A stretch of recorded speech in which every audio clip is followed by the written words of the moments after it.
Have you recently experienced some fear or anxiety? If you're like most of us, absolutely. How can you overcome fear and anxiety in the workplace? Because that's an important piece of our life now, to be able to deal with anxiety. So stay tuned, because I'll share with you a tool that will help you to greatly reduce your anxiety and your fear in the workplace.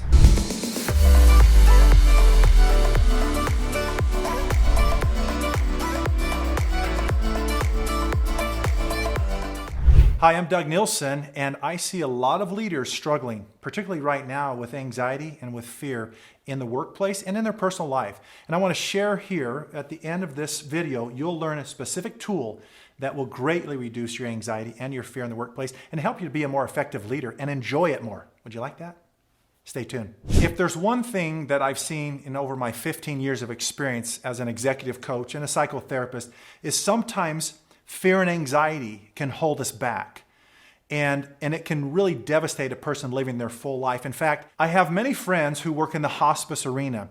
And it's interesting, if you talk to somebody who is a hospice worker, they have an incredible view of life. And I always love to ask them, I said, what's the one thing that people will tell you time and time again that they regret?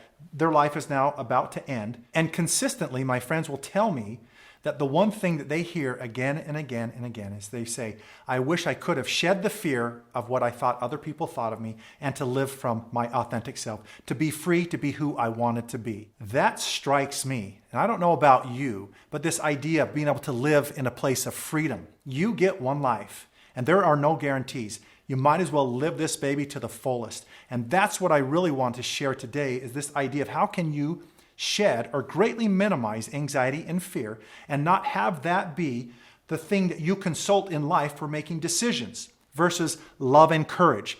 Fear would have a completely different outcome versus going to love and courage and say, love, courage, where are we going today? Where are we going to lead today? That changes everything when I consult love and when I consult courage for the leader that I want to be today. Okay, I want you to stand up. Yeah, I know this is weird. I'm asking you in a video to stand up, but I want you to put both of your thumbs down like this, okay? Clasp your hands. Okay, now go ahead, stand up, clasp your hands, put your thumbs down, clasp, and then bring it up. Okay, now hang on, follow my directions. Thumbs down, clasp. You got it. Okay, get the thumb, clasp. Come on, get up, do it. Clasp, thumbs down, clasp, bring it up. Okay, are you catching on to what's going on here? If you're following me, I'm asking you to do something that's going to cause some anxiety. Put your hands, clasp them together. And then I'm asking you to bring your hands up. What am I doing? If you've caught me, I'm misleading you. I'm misdirecting you like a magician would. And I'm pulling my hand away and I'm saying, hey, no, get your thumb down. And I get my thumb down, but look, there's my misdirection, twist, and then you can bring it up. Now, some of you are going, how did he do that? That is so strange, right? Here it is. There's no way you can bring it up like this. I misdirect you, turn my hand the other way, clasp, and then bring it up.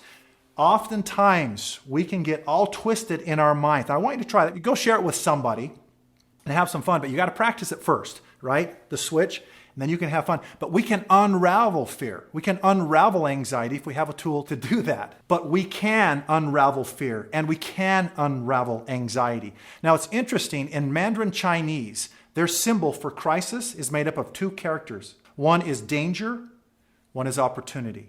I want you to begin to look at anxiety or fear in a different manner.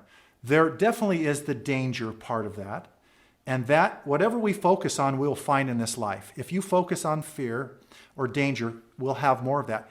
But I love that when you put the two characters together in the Mandarin Chinese, you have danger and opportunity. Yes, there is danger. We're not negating that, right? But also the idea that there can be opportunity. And that's what I want you to see in the midst of fear or anxiety, that there can be growth. I was running an employee assistance and a wellness company. I was the executive director, the chief operating officer, and we were offering services across the nation to large Fortune 500, 100 companies. But something was going on inside of me.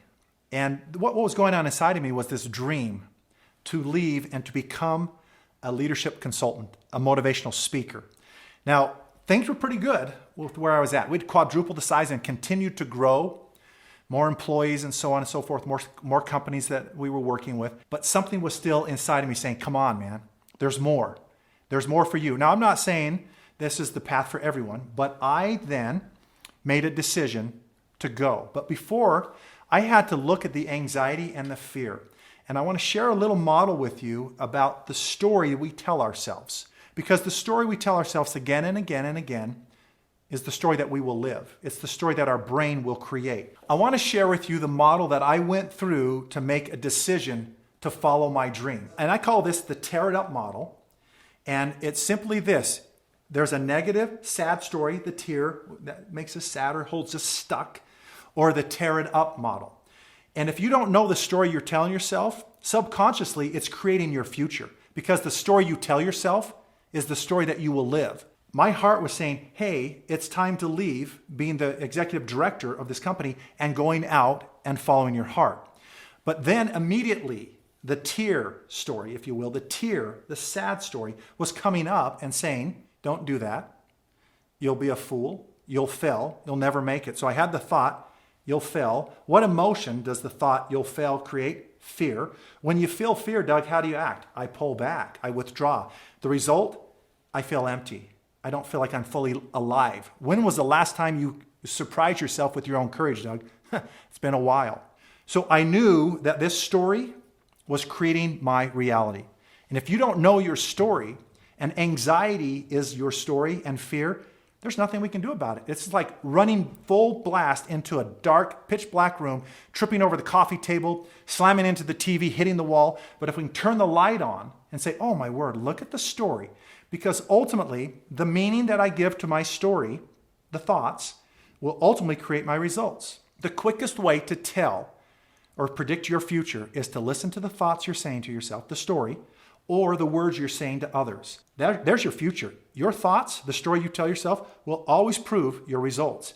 And I just kept there spiraling again and again in this tear story, the story that makes us sad. Now, on the other hand, when we shift, and this is where I went, I said, it's time to do something different. Despite all of this, despite the fear and the story I'm telling myself, I want to tell a different story. I want to do something different with my life.